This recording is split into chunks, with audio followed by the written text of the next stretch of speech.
మౌని అమావాస్య రోజున ప్రయాగ్రాజ్ లో జరిగిన తొక్కిసలాట ఘటన పార్లమెంట్ ఉభయ సభలను కుదిపేసింది. తొక్కిసలాట ఘటనపై చర్చ చేపట్టాలంటూ ప్రతిపక్ష సభ్యులు పెద్దపెట్టున నినాదాలు చేశారు. కాగా విపక్షాలు వ్యవహరించిన తీరును లోక్సభ స్పీకర్ ఓం బిర్లా ఖండించారు.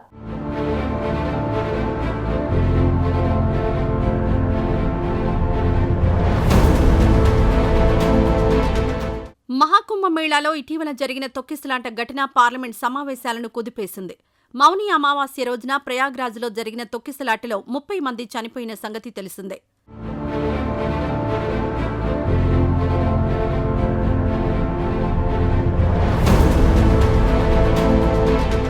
పార్లమెంటు ఉభయ సభలు ప్రారంభమైన వెంటనే ప్రతిపక్ష సభ్యులు పెద్ద ఎత్తున నిరసనలు చేపట్టారు. దీంతో సభలో గందరగోళ పరిస్థితులు నెలకొన్నాయి. తొక్కిసలాట ఘటనపై విపక్ష సభ్యులు పెద్దపెట్టున నినాదాలు చేయడంతో అసలు సభలో ఏం జరుగుతుందో ఎవరికీ తెలియని పరిస్థితి ఏర్పడింది. ఈ దశలో ప్రతిపక్ష సభ్యుల ప్రవర్తనను లోక్సభ స్పీకర్ ఓం బిర్లా తీవ్రంగా ఖండించారు. महामहिम राष्ट्रपति जी ने कुंभ के बारे में भी चर्चा की है, इसलिए आप जब महामहिम राष्ट्रपति जी के अभिभाषण के अंदर जब अपने विषय को रखें तो वो विषय भी आप रख सकते हैं.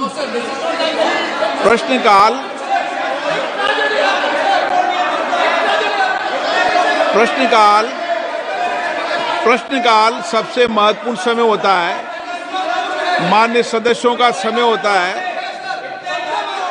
और बहुत प्रयास करने के बाद मान्य सदस्यों का प्रश्न आता है, सरकार की जवाबदेही भी तय होती है.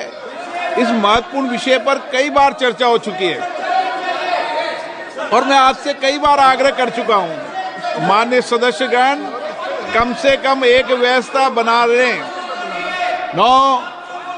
एक व्यवस्था बना लें कि प्रश्नकाल के अंदर कभी भी विषय को नहीं उठाने दिया जाएगा.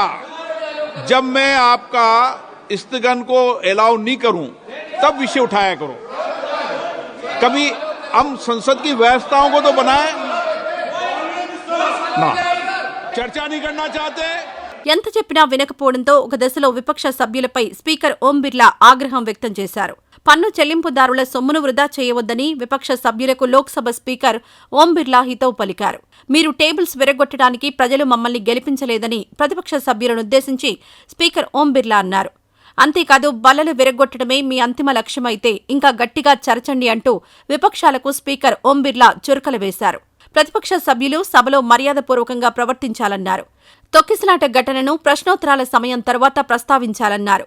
అయితే స్పీకర్ ఓం బిర్లా మాటలను ప్రతిపక్షాలు పట్టించుకోలేదు. కాగా రాజ్యసభలోనూ తొక్కిసలాట ఘటనపై విపక్షాలు నిరసన వ్యక్తం చేశారు. అక్కడ కూడా నిరసనల హోరు కనిపించింది.